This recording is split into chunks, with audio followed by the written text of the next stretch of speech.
Being an entrepreneur doesn't even make sense. Why would anybody do this? My life is podcasting, so I do this a lot. So when I started my podcast, I had Guy Kawasaki, Grant Cardone, and then I had Anthony Scaramucci. He talked about a story, like an idea that I think is a really powerful idea. So I'm gonna tell you what he said. He says, Scott, it's just time in the game. It throws people off because it's so obvious, but it's like the one thing that people have the most difficulty with. You only have to win once to make more money than you ever know what to do with. I was making $500 an hour. That's kind of hard to let go. But the only way to think beyond hourly and think millions is I had to stop.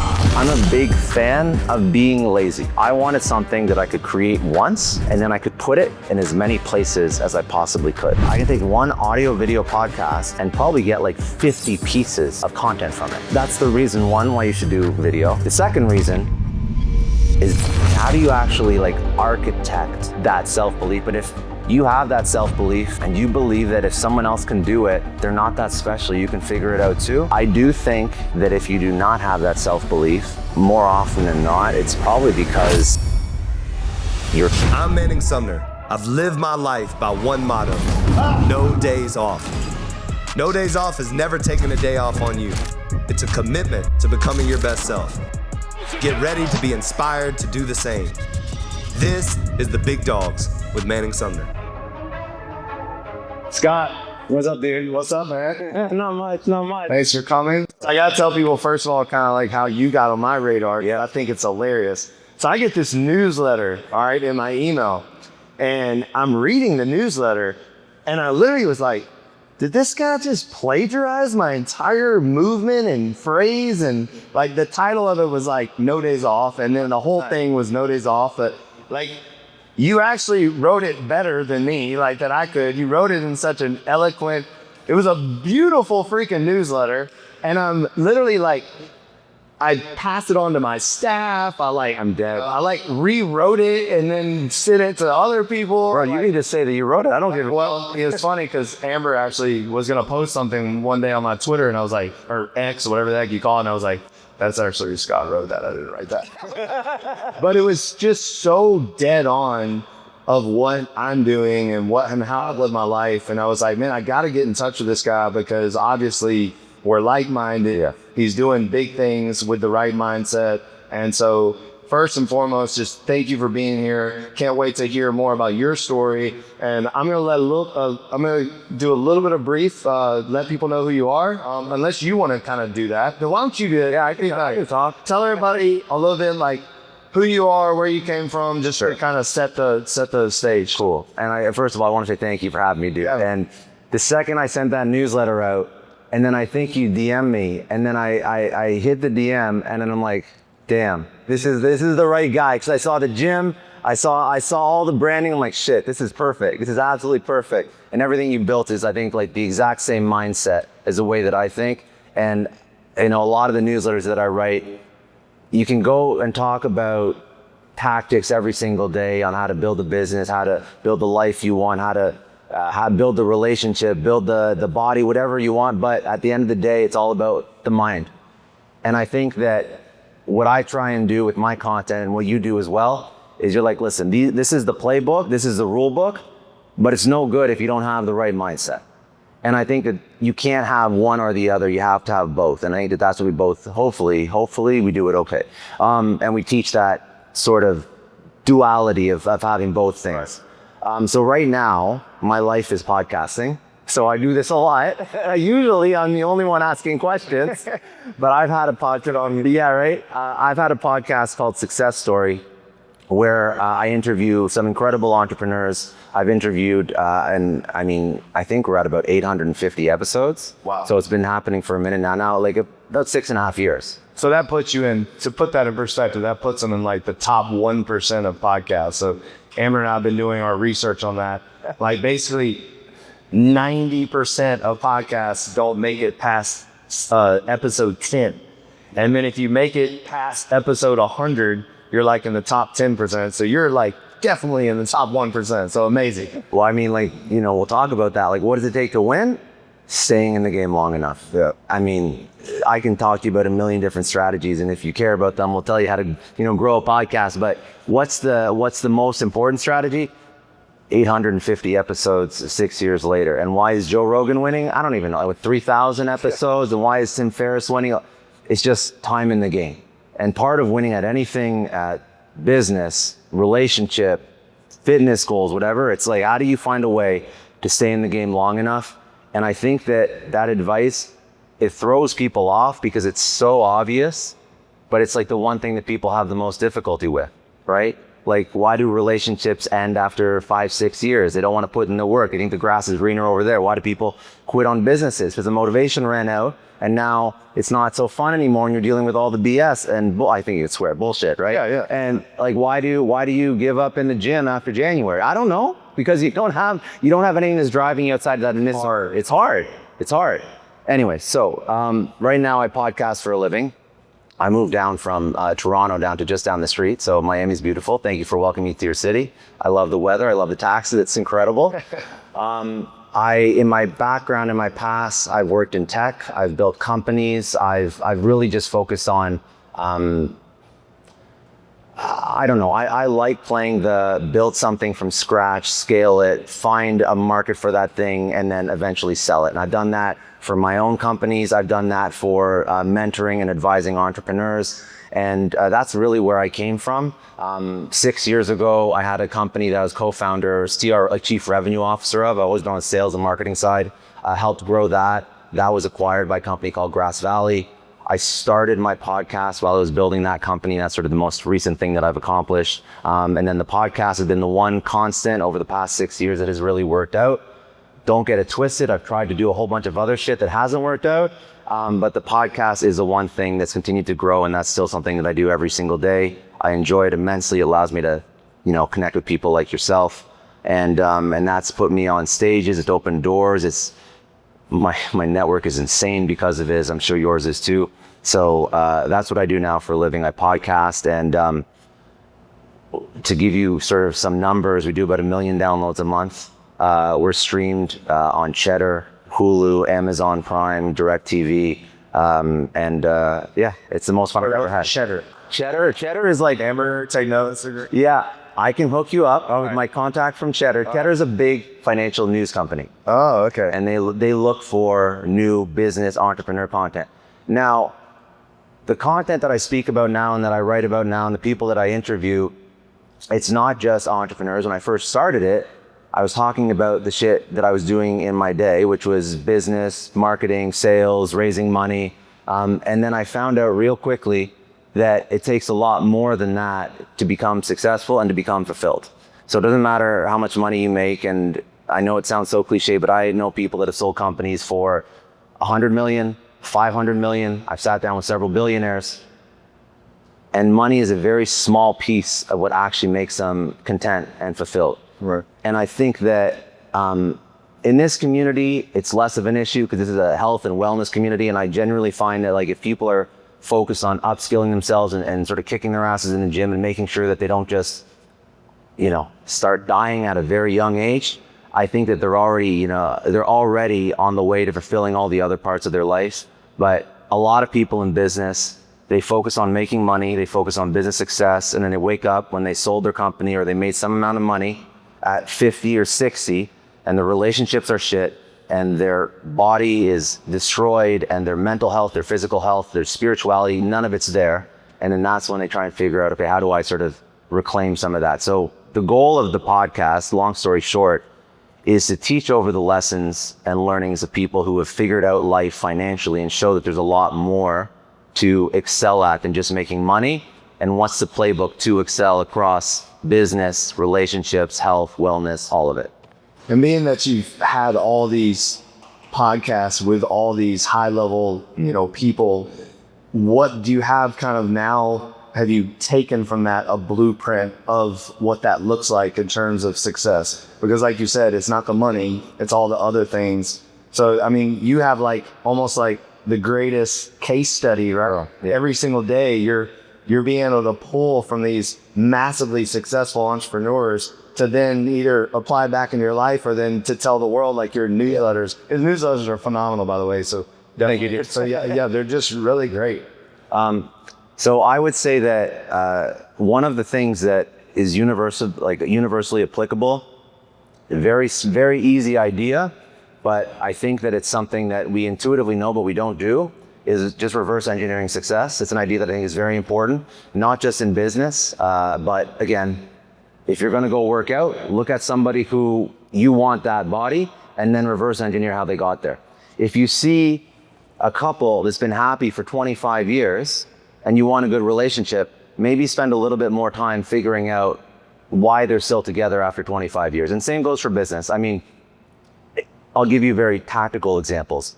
When I say reverse engineer success, even in business, if I'm trying to, right now I'm a creator, I'm in the content game. If I'm trying to succeed at content, that means I have to figure out, okay, so how do I create the best content that's going to hit with the audience, they're gonna love it, they're gonna share it. That means that every thumbnail on YouTube, I'm gonna look at a creator that's putting out the best content on YouTube. I'm reverse engineering the text on their thumbnails, the colors on their thumbnails, the font on their thumbnails. And I have a creator for everything. I have a creator for Twitter. I have someone who I look up to for newsletters. I have someone who I look to for Instagram. And I'm seeing not just who's the biggest, but who's growing the fastest and who's testing stuff out in real time that I can learn from, because I don't have the marketing budgets of some of these like huge creators like a Gary Vee or a Hermosi or even like in the podcast world, a Stephen Bartlett or a Chris Williamson. Like these guys are the guys that I look up to. And I'm like, how do I reverse engineer what they're doing, learn from their multi-million dollar budgets, and then turn their strategy into my strategy. You can do this in anything in life. I do it every single day in business.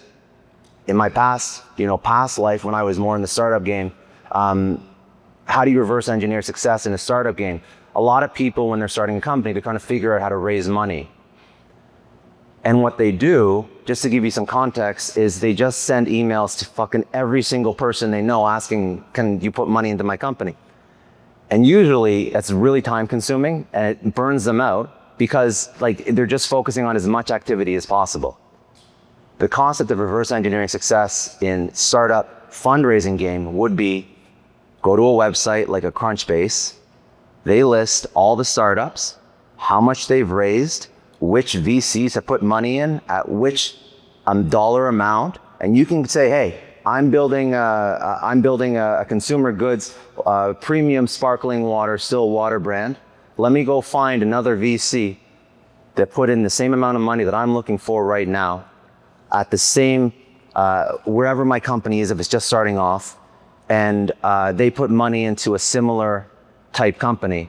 And if I go reach out to them, it's not gonna be like throwing shit at the wall and hoping something sticks. You're gonna have a much higher chance of success because you've reverse engineered how someone else has raised money. We're doing this Monday, by the way. 100%. So the point is, anything you're trying to achieve, just reverse engineer what someone else has done. You don't have to reinvent the wheel, like kill the ego immediately. Right. And it's a quick path to overcoming all the bullshit that you will inevitably have to overcome on the way to achieving greatness or mastery at anything. But the point is, at least you will have a little bit of a blueprint or a playbook that you can follow.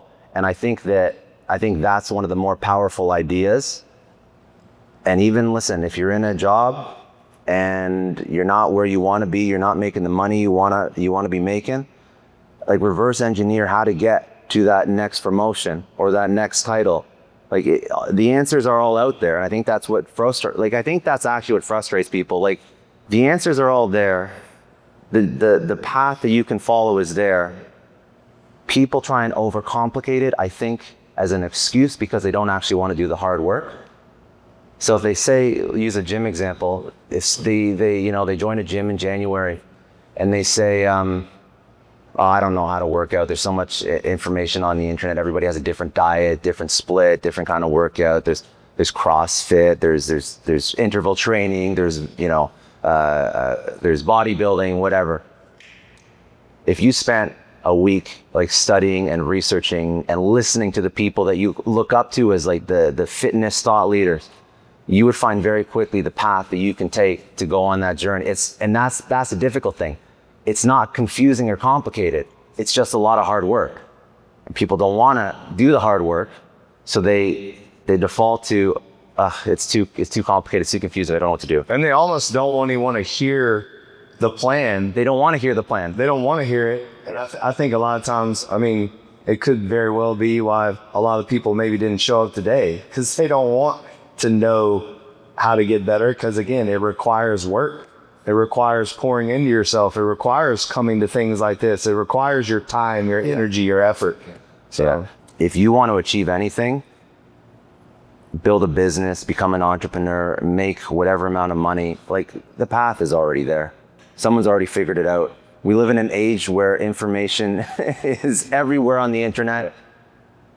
It's just a matter of, are you willing to put in the work? It's interesting that you were saying the reverse engineer thing, because I was blowing up Amber, I think it was yesterday or the day before, but I was plugging into ChatGPT, like, what was Alex Hormozi's most viral Instagram video? What was Gary Vee's most viral YouTube video? What was this? And I was just trying to like gather, like you said, what words that have already been done successfully, and then I'm gonna copy that shit. 100%. Try to see if it sticks for me. And it does. That's right. Yeah. So it's just what I really get frustrated as a leader and as someone that again, I haven't done enough yet, but I feel like I've done something right. And you've done a lot of shit right. The people around me, under me, sometimes avoid exactly what you just said. Like, it's like, here, guys, I'm giving you the blueprint to be the greatest personal trainer you can be, make hundreds of thousands of dollars, but they don't want to do the work, or they don't want to follow the path that I did, and it's like the best thing you can do is find someone that's done it before you and then learn from them. Like Nano's, his mentor. I mean, that's how he got into the position he's in, is because of a mentor, someone that's done it before. And I think that another idea that's important, because again, I'm telling you that it's not complicated, but it's hard work. And the second idea that we kind of touched on before is that, it will be hard work. And you do have to do it for longer than you think it'll take. But the beautiful thing is you only have to win once. Like, you really only have to win once. Right. Because if you can win once at whatever it is you're doing, like, money's irrelevant at that point. And then you can focus on, and hopefully on the journey, you don't just forget the rest of your life in pursuit of money. But at the end of the day, if you just really want to make a shit ton of money, which is what most people worry about when they're young and they're just starting out in their careers, you only have to win once to make more money than you ever know what to do with. That's the truth. So if I'm going to tell you, it's going to take 10 years of nonstop work, it's going to take 15 years of nonstop work, you're like, Scott, 15 years, like, okay, how long are you on this earth? What are you going to do? How long are you on this earth? All right. For real. Exactly. And if you put 15 years into anything, like, you put 15 years of your life into literally anything, you tell me that you're not some degree of success at it, and I'll call you a liar. And I'm not saying that you're doing the same thing for 15 years without learning and improving and iterating and navigating. But any person with half a brain who puts 15 years of concerted effort towards a thing, learns from their mistakes, they'll find a way to become successful at it. So then the lesson in that is, how do you find a way to stay in the game for 10, 15 years, whatever it is? And that's also why I deal with a lot of entrepreneurs, so I always think of an entrepreneur through an entrepreneur perspective. I also think that's why this hustle culture bullshit online is not good.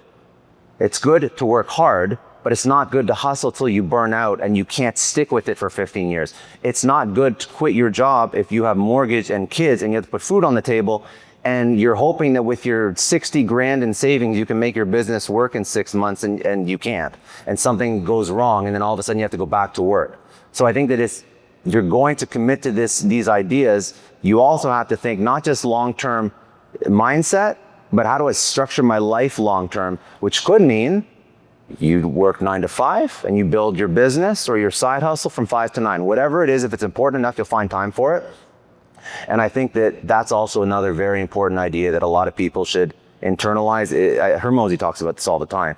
It's going to take longer than you think it will. It'll cost more than you think it will, but if you stick with it long enough, you'll find a way to do it. Yeah, I literally just watched his most viral YouTube video. It was like 4.5 million views, and he talks about, like, pick one thing. Yeah. One thing. Stop trying to do everything. Pick one thing, and I talked on it earlier, and just do that thing and be the best and better as you can at that one thing. And like you said, you'll figure it out. You can't not It can't not work out. Like that much commitment and consistency to something, one thing, it's going to work out. It's not going to be easy, but eventually it's going to pay off. I want you to touch on, because you just said, basically kind of describe no days off. And, that's why we're the same person. Yeah, exactly. So no days off is never taking a day off on you. It's a commitment to becoming your best self. It's not the hustle culture. It's not the grind. It's not that. It's actually finding ways to never take a day off on yourself so that you're bettering yourself for those around you. So talk a little bit about that mindset and how you've applied that to your life and your businesses and then where you're going. So I think that if I think the no days off, I love the idea, because basically you're saying show up every day, show up every day. And I think what a lot of us do is we rush to milestones or we celebrate milestones in our life, but we don't celebrate every single day. Like, it's cliche, but enjoy the journey. It's valid. And when we rush to milestones, say we rush to when we raised $1 million for our startup, or when we close our first big deal, or when we exit the company, or we rush to the milestone when we get married, or we rush to the milestone when we look good and we take a selfie in the gym after like a year of hard work, working out, busting our ass every day. You're missing the point, because you're training yourself to hate every single day, and you're only focused on celebrating the end result. And I think that when you do that, the chances of burnout are much higher, because your life is not made of milestones. Your life is made of individual days. And I think that the no days off mentality means that every single day is something that you have to enjoy and celebrate. And don't just, for example, if you're trying to build a business, make more money, don't just push off all the other shit every single day in hopes of one day exiting your company. Like, every single day, you want to work hard on your business. You want to do something physical. You want to do something that engages you with other people, has meaningful conversation, pushes your relationships to the next level, but incorporate that into every single day so that there are no days off from any of it. Right. And I think that the counter argument to that would be like, well, if I'm building a business, I have no time for anything else. And I always tell people to really, I can't remember what the principle is. It's like the work expands to the time you give it. There's a name for it, but it is the most true idea I've ever encountered. If I commit 4 to 6 hours of intense work when I have the highest amount of energy with no distraction, I can get 2 days of work done in that 4 to 6 hours concentrated, versus, I kind of put 2 hours in, and then now I'm distracted and I'm jumping on calls that I shouldn't be jumping on because they kind of seem like cool opportunities, but they're not really in line with what I'm focused on. And then I'm trying to do work while I'm watching Netflix at night, and I'm not talking to my spouse because I'm watching Netflix and working all at the same time. And what if you just actually focus on doing everything with 100% intensity when you're doing it every single day, and you'll actually find that every single day can be full of everything you need. And that, in my opinion, is a no days off, where you don't take a break from anything every single day, but you also aren't sacrificing shit every single day either. Right. I explain it like this. It's living with intention. Yes. So it's like when you're with your kids, you're being very intentional that you're present and with your kids. When you're at work, and you're not allowing distractions to come into, listen, if I'm in a meeting and I'm checking emails, I'm writing or, trying to, emailing all those people trying to get invested in my company, like you just say. I just did that the other day. Imagine if you, like, in all seriousness, imagine if you were so much more laser focused with your outreach, and you only hit investors that invested in companies exactly like yours. You hit it on the, you are going to spend 5% of the time with like a 10x outcome. 100%, definitely. A lot of people are so stressed now about having kids because cost of living is going through the roof, and they're like, if I have kids, how am I going to afford it? I'm like working 2 jobs, I'm putting all this time and energy, and like, I suffer from this as well sometimes. It fucks with me.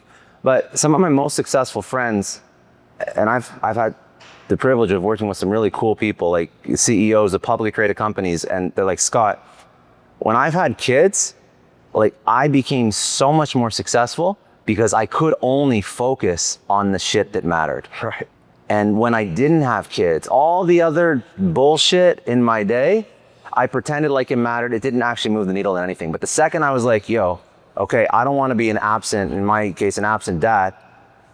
Now I have 6-7 hours a day of super focus. You know exactly what you have to work on, and you can't bullshit yourself anymore, because if you do, someone suffers. Your kids suffer, your spouse suffers. So I think that if you don't have kids, you don't have that reason yet, find a way to force yourself to think like that.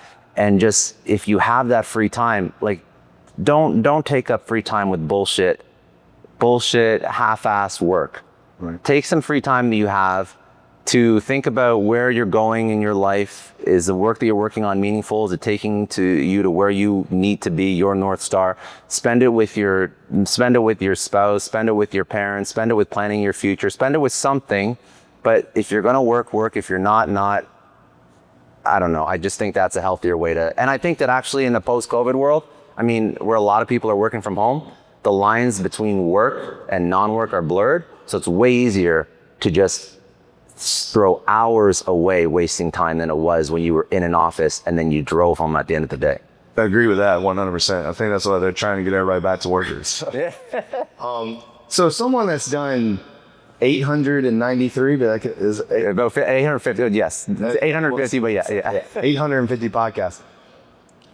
Can you tell us at least one story? But I'm sure you have many. But like a story on one of your podcasts that just absolutely sticks with you. You know what I mean? Like, because I've had I've done way less than you, and there's these certain moments that I don't forget, and they kind of like, I'll tell the family, or I'll tell I'll be at dinner, I'll be like, listen to this, and it's like, because it's fun, because it gives us like those kind of fireside chat moments where we can kind of captivate an audience by telling a cool story.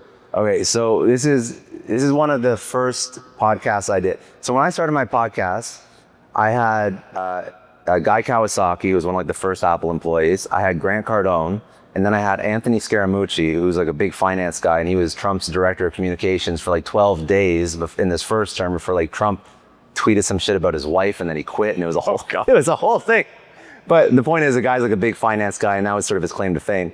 Anyways, so I had some really, I was nervous as shit when I did some of these interviews. I was like, batting way above my league, but whatever. I got some good interviews on early. And one of the conversations I had with Scaramucci, that he talked about a story, like an idea that I think is a really powerful idea. So I'm gonna tell you what he said. So I think, if I remember correctly, and this was again like 6 years ago, but the question was more or less along the lines of, what was the thing that gave you confidence in life? It was something along the lines. It was like a very open-ended, kind of weak question, but whatever. I was already like, I was new. I was very new. And he says, Scott, and the guy's worth like several $100 million now. He runs a big finance conference called SALT. He's like, Scott, if you took away all my connections, all my money, you put me back into the first shitty apartment I had in Brooklyn with nothing but like, pants and like and a t-shirt on, and that's all I had. I have absolute confidence that I could do what I've done again and again and again and again. And this self-belief is something that I think every single, I say successful in air quotes, because when I say successful, they're financially successful. I'm not commenting on all the other parts of some of their lives, but everybody who comes on has achieved significant financial success. And the self-belief, like the absolute self-belief is just, it's like this X factor in entrepreneurship that I think you have to have. And I think that it is a difference between somebody who takes on the risk, who raises the money, who basically puts himself out there, who goes into massive amounts of debt to pursue a dream. It is just absolute undying belief in yourself to be able to figure it out. It is scary as hell, and honestly, and we love it. We love it. It doesn't even make sense. Being an entrepreneur doesn't even make sense. It makes no sense. No. Why would anybody do this? It's like torture every day. Why would anybody do this? But if you have that amount of belief, if you can find a way, and I've thought through this because this idea has come up again and again and again over the years, and I'm like, how do you actually like architect that self-belief? But if you have that self-belief and you believe that if someone else can do it, they're not that special, you can figure it out too. This is a hack. This is a life hack. Yeah. I do think that if you do not have that self-belief, I think more often than not, it's probably because you're normal and your brain is really good at remembering all the times when you haven't succeeded, and that's what you keep remembering when you try and take risk the next time. And I think that a very simplistic way to start to foster a little bit more self-belief is to keep track of the wins that you have in your life. I think that we win a lot more than we lose. Focus on them. And focus on them. But because if you don't do it purposefully, I don't know if people like. Do you think that people's natural response is to think negative rather than positive? Yeah. Because I do. 100%. I think that everybody around me thinks the worst case instead of the best case. So think about the headlines you read when you're scrolling on MSNBC or Fox or anywhere. You're going to get the worst headlines because that's what sticks in our brain, right? If you think about all the things that have happened in your career, you probably will default the ones that are more clear, the ones that you can like not just faintly remember, but the things that are like, I remember the trauma that happened when I got fired or I got sued or I got dumped. Like, you remember that stuff so clearly. And I remember it more than, like you said, the vivid wins. And I think that it's because I think that it's actually a survival mechanism. I think that we have the same brain that we had thousands of years ago from a biology perspective. And I think that when something really bad happens to us, your brain wants you to remember it so that you don't let it happen to you again, because that would be the difference between life and death. Right. If we were, a couple thousand, tens of thousands of years ago, right? So I think that we have to realize our own limitations. It's a fallacy that we default to remembering the negative, but it's just what we do. So I think that we have to focus on the success, on the wins, whether or not that's something as simple as like journaling. If you're into that, I mean, you don't even have to do that. If you all have Instagram, seriously, once a quarter, like, just if you post all your wins, your trips, the fun shit you did with friends on Instagram, like, just take a second, like on a Sunday, and scroll and look at how awesome your life has been. And there will be moments that you posted on Instagram. If you post a lot, you probably have already forgotten about that. In the moment, you're like, this is an absolute win. I went on this trip for work, or I just closed this deal and we celebrated, or I just had the opportunity to, meet this awesome person at a conference, or it could be something more personal than that, not business. But the point is, our life is full of wins, but we don't pay attention to them. And when you track those wins, then you can almost logic yourself into saying, well, if I've won so much before, then what are the chances that I could win the next time I take this small risk? Right. And then you do that again and again and again. And I think that when you look for that positivity in your life, I think that allows you to take those chances. And then you also combine the other ideas where you're not just taking chances like ad hoc. You're looking at the objective, you're reverse engineering how someone else has done it. And when you start to layer on all of these ideas, all of a sudden risk doesn't seem so risky anymore. Love that. So I want to open this up because we have absolutely fabulous people in the crowd that have stuck through this whole IndioCon. And I want to open up to questions. So does anybody have a question for Scott? We can do more tactical stuff too if you want. We're talking a lot of mindset stuff, but Yeah, Scott. what's up? Tell us. I mean, you've been through a lot. You have a lot of successful businesses, but I imagine there have been failures along the way and challenges along the way. What's been the most notable challenge that you can remember, and how did you get through it? Damn, dude, I just said I'm trying to forget all the bad shit that happened to me. I mean, over the past 6 years, I told you that like the thing I do is podcasts, but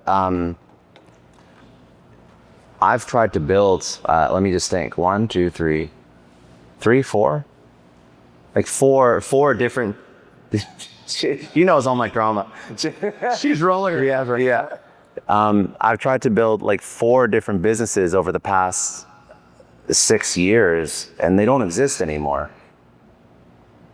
I mean, in each one of those, there was some pretty stressful moments because it wasn't like they were just ideas that never turned into anything. Like they were businesses, they got off the ground, there was money involved.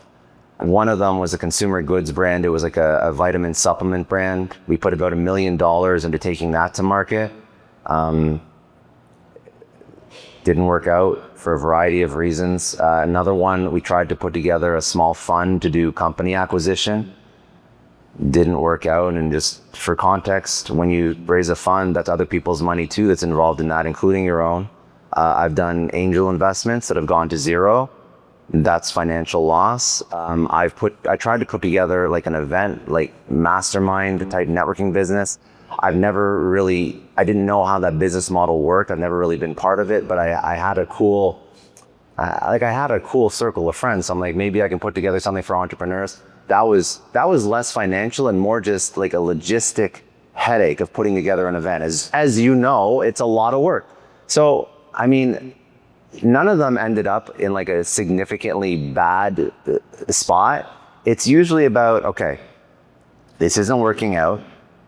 What are the hard conversations that I have to have? How do I make right by the people that trusted me? And whatever has been done has been done.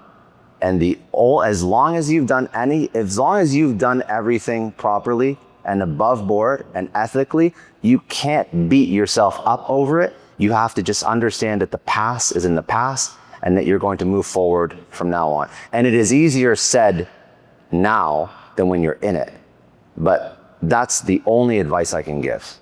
So, I mean, when you go through life, when you take risks, do things the right way so that when shit doesn't work out, you can deal with it. You can manage it. You can have hard conversations. I can't remember who told me this line, but it's like, I can always work with the truth. As shitty as the truth is, we can work with it. We just can't work with a lie. And I think that that's a great mentality to take through business. So, I mean, there's different dollar values that were invested and we tried to do shit with in each one of those companies. At the end of the day, when it goes to zero, it pretty much goes to zero, and then you just have to move on and keep moving forward. But I think that's life advice. Like, if you're going to take risks, shit's not going to work out. But people are less upset if you take risks and it doesn't work out, as long as you did it coming from the right place. Then, if it doesn't work out, they trusted you, they invested in you, they knew it was a risk. And I think that anyone who thinks about starting a company, raising money, that's always a fear. It's like, what if it doesn't work out? More often than not, if you're raising money from investors or if you're trying something, Normal people, things like that. yeah, I know. But the investors know that it's a risk. That's the game they're playing. So take the risk, try to build, do the right thing, and I can guarantee you'll come out of it on the other side, okay? One of my favorite podcasters is Seth Godin. Do you know it? Yeah. So Seth Godin is an OG internet marketer. He's like purple glasses, yeah, bald guy. But he wrote the book, The Purple. Yeah, Purple Cow. Purple. Yeah. Yes. And he had this line that he said that really stuck with me, and it sort of like guided me throughout my life. And he was just doing like a monologue podcast, and it was a very motivational one. But he said one line. And the line he said was about this. I don't know if you all know this, about the story of Icarus. Icarus is like a very old story about a guy who flew too close to the sun and got burned. It's like an ancient mythology story. Doesn't matter. But the point is, the line he said was, "Don't worry about flying too close to the sun. You won't get burnt, I promise." I mean, you have to take risks. With risk, there is inherently downside. But if you do things the right way and you do things with the best intentions, you will make it out on the other side, okay? And I think that is some of the most important advice, because I rather somebody try and fail than not try at all. And I think the world will be better if more people try. No. Quick question. I also have a podcast as well myself. I've actually only done audio, And when I did the audio, I only have it like on podcasts. I have it on Apple, Spotify, everything. I wanna expand it. I wanna grow it on a larger scale. If you were in my shoes and you were starting your podcast today, what would be like a couple of steps that you would take to expand it and be able to grow it on a larger scale? Can I tell you to do video? Is that an allowed answer? Yeah, of course it is. Yeah. And No, you're too handsome not to do video, bro. Come on. Yeah, dude, it's not like you have a face for radio. Like you gotta you show them beautiful. Okay, so the first thing I believe in content in general, the reason why I say do video for a few reasons. First of all, I'm a big fan of being lazy. What do I mean by that? When I started my podcast, I did audio video from like the first episode. And why did I do podcasts? Because I wanted something that I could create once and then I could put it in as many places as I possibly could. Because I'm the marketer. So I know that distribution is everything. So if I create one audio video podcast, that means it goes to Spotify, Apple. That means it also goes to YouTube. That means that I can use a tool like Opus to clip it out into a whole bunch of different clips. That means I can now use some sort of AI tool to transcribe it. I can turn it into a newsletter. I can take one audio video podcast and probably get like 50 pieces of content from it. That's marketing. So in my mind, that's the reason, one, why you should do video. The second reason is video is the one tool that allows you to build trust. It will build the most trust on social media. The only thing that can build more trust than video is if you literally are in the same room as somebody. And if you want proof of that, if you look at long form video, which is YouTube, and you look at even like short form video, or if you look at newsletters or tweets, when you run marketing campaigns, when you run influencer campaigns on all these different platforms, like say you have $1,000, you're gonna put $1,000 on YouTube with some influencer, $1,000 on Twitter with a Twitter influencer, $1,000 in somebody's newsletter, $1,000 on TikTok. So I've spent marketing budget to try and bring products to market everywhere. And when you run ads with influencers on Twitter, on newsletters, on Instagram, on Substack, on news, on anything outside of YouTube, you'll have okay results. Okay results. Maybe we can get a positive return on that ad spend. When you run an ad with a YouTuber that has long form audio video, that has built up an audience over X amount of years, and they talk about a product, you don't just have like return on ad spend, you can't buy that product in store. That is the power of video. Video is, and I know this because Gina, who's sitting beside you, will tell me when a makeup influencer talks about a product or a cooking recipe on YouTube, and you can't buy the product anymore when you try and go to the store. I think that long form video is the highest trust building tool you can possibly create. And for that reason alone, I would, for my podcast especially, do video as well, because I think that when they not only hear you, but they see you, I think that is the quickest way to turn somebody from like a casual listener into like a super fan evangelist. It isn't just gonna consume you on their workout, but they're gonna like, in their mind, which is creepy when you're the creator, it's cool, I know what happens, but in their mind, they think they know you without actually knowing you. And that's when they're gonna talk about you and they're gonna consume all your other content. And if you need like another reason to sort of validate my thesis, go to a big YouTuber and look at all of their social, and you'll notice they have massive audiences everywhere. Go to a big Twitter account and look at all their social, and they have a big Twitter account.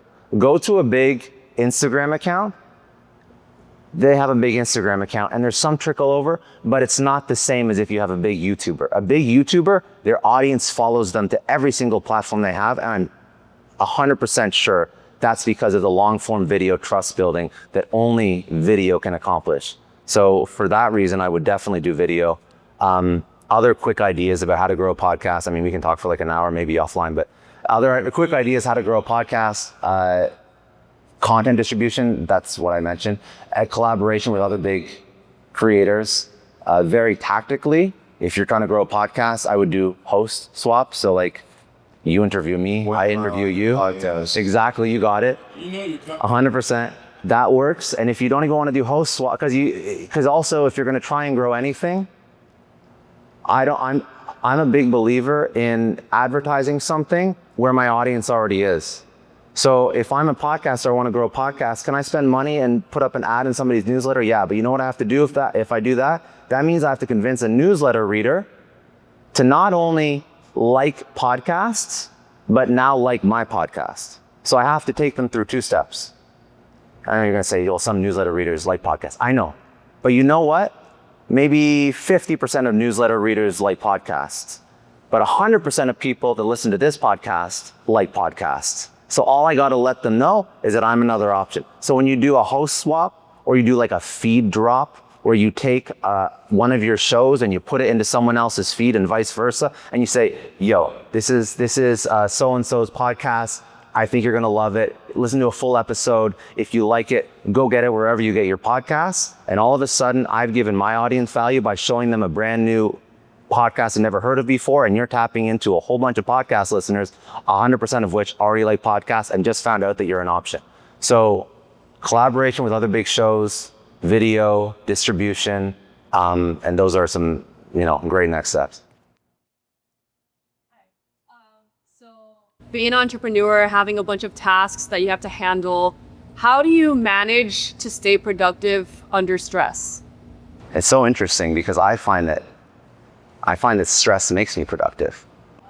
I find that stress makes me focused. Explain to me the problem. So when you get stressed, do you feel like you get overwhelmed and do nothing? I feel like when I have too many tasks that I have to kind of get done by a certain deadline, I freak out and I'm not as productive, like cognitively. Like I can't think about doing it efficiently, and I just kind of want to get it done to get it done. So the stress kind of like makes my mind foggy and. Yeah, okay. So I think that the obvious answer is if you can delegate some of them, but I think that to know what to delegate, there's a few different tools. Have you ever heard of like the urgent, important matrix? What this is to take all the tasks you have to do and you rank them based on, are they urgent? Are they important? Are they not? And I should delegate them? Or maybe there are things that I shouldn't even do at all. Like literally rank out the things. And when you rank them all out, it is impossible for them all to be the same level of urgency and importance. It's just impossible. I mean, like with all the things you do in your day, not every single thing needs to be done that day. And not every single thing needs to be done by you. And also to the point we're talking about before with like when kids help you prioritize, not everything even needs to be done at all. And I think that when we have really hard conversations with ourselves about what has to be done now and can only be done by me, that's when you start to clear up your schedule, because then you're forcing yourself to delegate to somebody else because you understand your expertise, your specialty, what an hour of your life is worth. And then you're thinking, okay, is setting up an outbound campaign for my business for sales, is that only something I can do? Or maybe I have to be the person who jumps on the call with the customer once they respond. Is doing my bookkeeping something that I have to do? Or maybe that's something that I can pay somebody. If I go on Upwork, I can pay them like $15 an hour to help me once a month with my bookkeeping. If you actually understand what you're good at, what your hour is worth, and then you lay out your tasks and you rank them, you will start to eliminate and you will start to delegate. And another idea that will help you with this is this week it'll be difficult because you haven't done this yet. But this week, what you can do every single Friday, you can use a tool like Loom, which does like screen recording, stuff like that. Like once a week, document a process that you do. So like screen recorded plus Google Docs, type down steps, and then that will be a process that you can pass on to someone else. And document everything you do. Every single tool you have to log into, every single thing you have to type up, post, like everything. Like basically what you do for that exact process. Now it's codified, now it's documented, and now you can send that to a VA or somebody you hire on Upwork for like $6 to $8 an hour, and then they can run with it. But if you never spend time to document, then of course you're like, I don't have anybody who can immediately jump in and do this stuff that I know I shouldn't be doing and I know I should delegate. So like start now and start once a week documenting a process. And then over the course of the year, you're gonna have 52 processes mapped out and documented in a Google Drive. And when a smart VA or a smart person that you hire can take that and then they can run with it and take that off your plate. And over time, you are gonna make yourself so redundant, you are gonna find you actually have nothing to do except the highest value tasks. So I know it's a long answer, but if you go through all those different exercises starting now, you'll rank all the things you have to do, you'll document them, you'll hire, you'll delegate, you'll remove, and then eventually you'll find you actually have nothing to do in your day. And that's when you can focus on the work that you actually enjoy. Hopefully that helps. Gentlemen, this question is directed for both of you actually, but it comes from something Manning said earlier today. You said, just pick one thing. Just pick one thing and pour your drive into it. I guess, what can you do if you've been on that path for a while, but suddenly life puts you in positions where you start realizing that you have the ability and the skill for another thing that's not exactly what you've been pouring your time for so long, but you don't want to let it go? How is there's anything that you can apply to make that pivotal change to say, well, even though I love this and I put a lot into it, but I'm realizing that I'm actually as good or better at this other thing.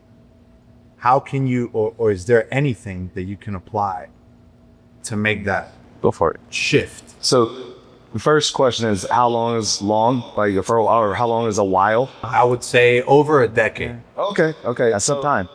That is a long time. And I can relate to that because I was a personal trainer for over a decade.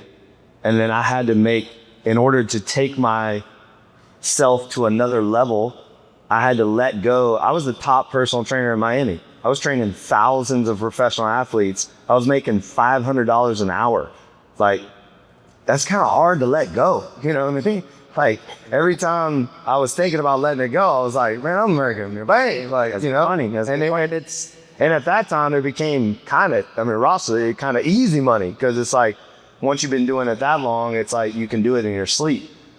But the only way for me to take my career and take my brand to the next level, to think beyond hourly and think millions and think, that way, is I had to stop. I had to say no. I had to become a CEO, and I had to start teaching others to create systems and procedures to create little Mannings and other trainers to do what I do in order for me to go on and do bigger and better things. And it's not that I don't like training. In fact, I still have a few clients, and one being my wife. And so every time I'm in it, and Ross will tell you, I can't shut up when I see him training his athletes. I start chiming in and like, yo, fix your posture, So I mean, I still have it in me, and I still know I'm good at it, but I think that my purpose was beyond that. So that would be my answer from my experience. I don't disagree with you. I think that, so first of all, the first thing, are they like two businesses where in both situations you can make money not directly correlated to your time invested? Meaning like, so the goal with any entrepreneur is to remove like their input from like the output directly. Meaning like, if I put in 1 hour of my time, I make so much money. Are both options sort of like the same amount of leverage where you can put in 1 hour of your time and make unlimited money? Or is the first option more like his, where he can only have $500 per hour and it's good, but technically there's a cap on how many hours you can put in? Does that make sense? That makes sense, and it would be that option. There's a cap. Yeah. Current. But personally, I'm always finding myself, I guess people around work and my day by day, they come up to me, they ask me, Well, be specific. I mean, that helps. What's the second like thing? how to do this, and people, I found myself that people that don't know me for a very long time, they open up to me with very dark secrets, and they tell me things that I'm like, why are you telling me? Are you a therapist? I was going to say, you want to be a therapist? Is that where are you going with this? I don't know, but So what do you do? What's your job? I've been pursuing music for a very long time, and I've been in and out of it because, life drags you out, but then you can go back into it. But along my path, on my regular day-by-day interactions, work, whatever, a lot of coworkers, friends, they're constantly sharing me like, hey, I'm going through this. And they go with this whole story of what they're going through. Like I have the secret to solve it. Yeah. And I find myself in that position a lot. So, and I like it. I like it to say some things and make them say, wow, that's exactly what I needed to hear. But I've been pursuing music for so long that I really feel like I want to hit a particular milestone before I shift into something else. I feel like I haven't.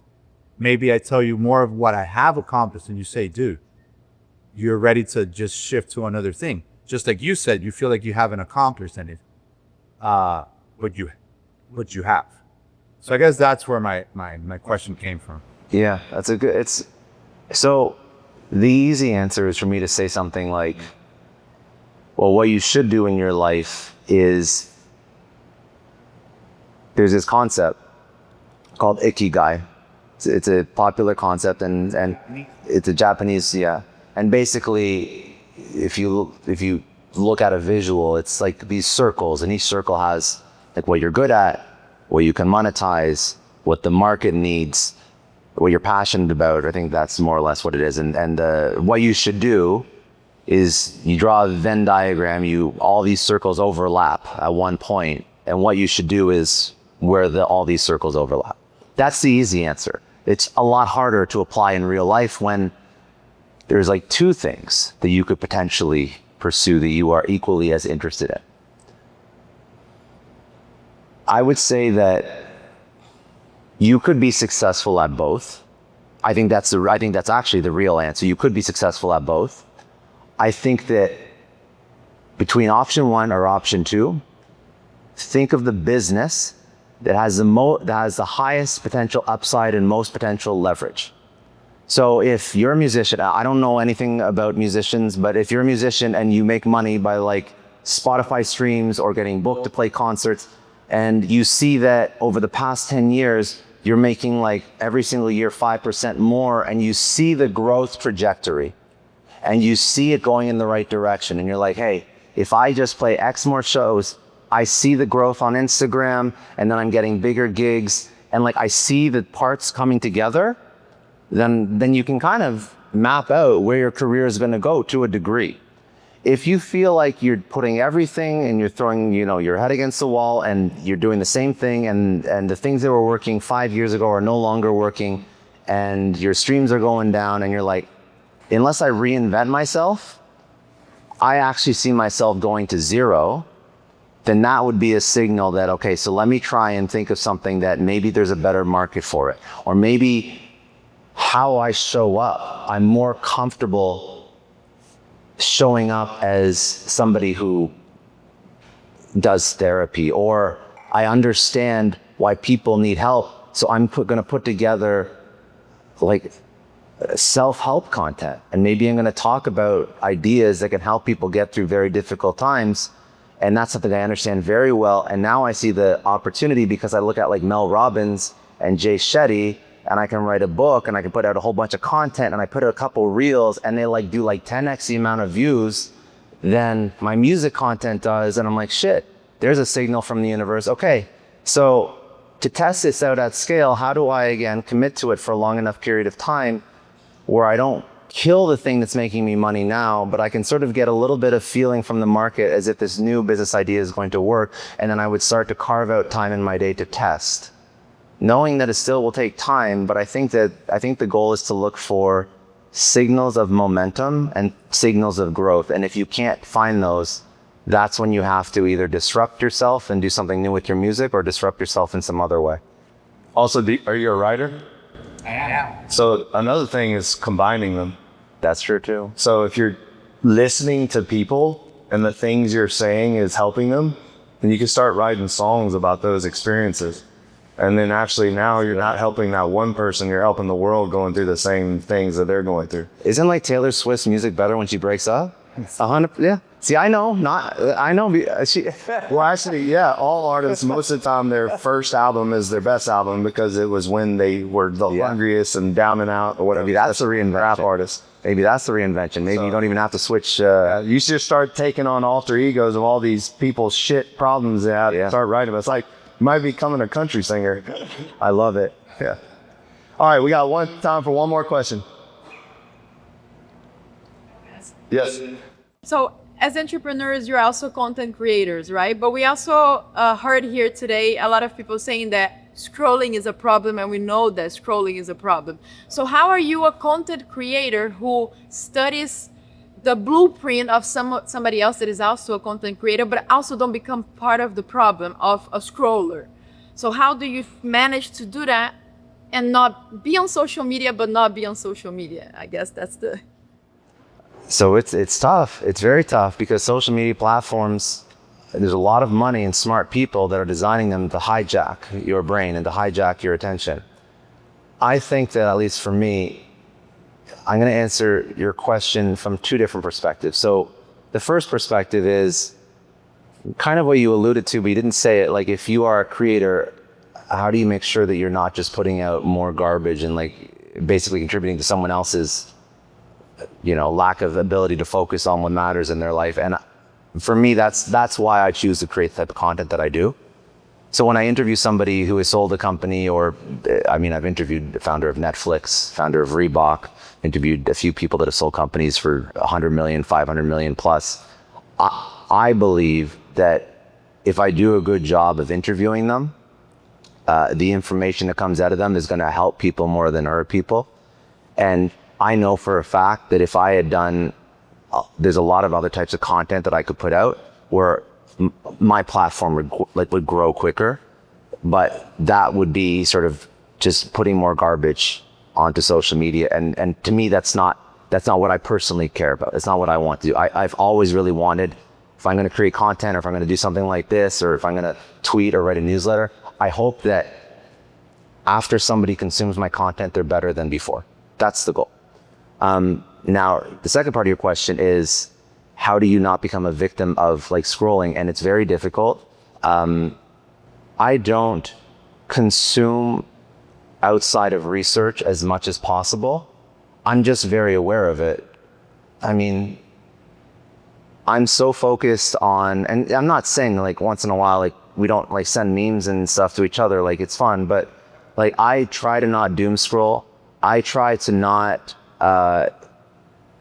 stay off Twitter in particular. I just try and stay away from anything that honestly is just going to anger or upset me. And I don't mean to say you should be naive about world events, but you have to be very careful what you let into your head. And you also have to be aware of, you also have to ask yourself, like, how much does this actually impact me in my day to day? Because as humans, we were at one point in history not connected to the internet, and we were not aware of all the stuff that was happening in the world all the time. And I know a lot of it is horrible, but at the same time, you cannot let it impact your own life and damage your own mental health, because it's horrible if something happened in some far off country, but we were not, as humans, ever meant to know about that. So I think that if there's something that is very meaningful to you, fine, research it. If you want to like take on a cause or go champion something, fine. But the constant access to like negative information and stimuli is horrible. So find a way to, whether or not you grayscale your phone or shut it off or no notifications, or literally just stay off Twitter, which is probably half the battle anyways, or X, whatever you want to call it.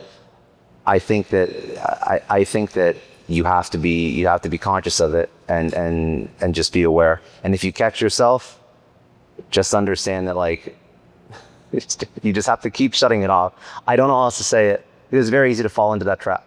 But yeah, I don't know, dude. I get shit for this, but I don't follow people. So George called me out on that too. He's like, bro, you didn't follow me back. And I was like, I don't follow anybody. So His content's good though. you know. And what it does for me is that in the position that I'm in, I found myself trying to keep up with everybody's life. And I also tried to be, like, let them know I was keeping up with their life. So trying to be a good friend by making comments and likes and all that. And then I realized, like, this isn't even freaking real. Like, and then half the time they would be posting stuff and I'm like, bro, you just called me and said you're furious with your wife and now you're posting these, like, you know, we had date night and all that stuff. And I'm like, what are you like? And so it just became very obvious to me that Instagram is the highlight reel of people's lives. And I really am trying to have this more. And yes, does it cause sometimes, you know, people feel some type of way or whatever, or they think I'm, you know, some guy called me the other day, what are you, Kanye? You know, so I was like, no, but I don't do it out of ego or anything. I literally do it because I feel like I can stay more focused if I'm not trying to keep up with everybody else. Like, because that is something that we do, and it's a default, you know, that we're like trying to see everybody's kids and trying to see what they're doing, and then you also fall into the comparison, you know, the comparison game of like, you know, someone close to you is on a vacation and you know, you're stuck in your office and you know, it's a highlight reel. It's not even real life happening on you. And they might have had a terrible time on the vacation. And I remember doing the same thing. I mean, I remember my wife and I's honeymoon was like the worst, not because of my wife and I, but we both got food poisoning and the trip was terrible but we posted the amazing pictures of us on the beach. And like, so you even laugh at yourself. You're like, you know, because you're not going to post you're over the toilet puking with your wife. Like, that's not going to happen. But you end up posting the best parts. And then, of course, people are like, oh, my God, I wish I was in Colombia and there. And actually, they have no idea that it was the most miserable trip ever. Yeah. So we thought we were going to get kidnapped. But anyways. So, yeah, that's where I stand. But, Scott, you're amazing, first of all. You're awesome. And I hope you have me on your podcast, wink, wink. If I haven't sold Netflix or anything yet, but hopefully I'm worthy.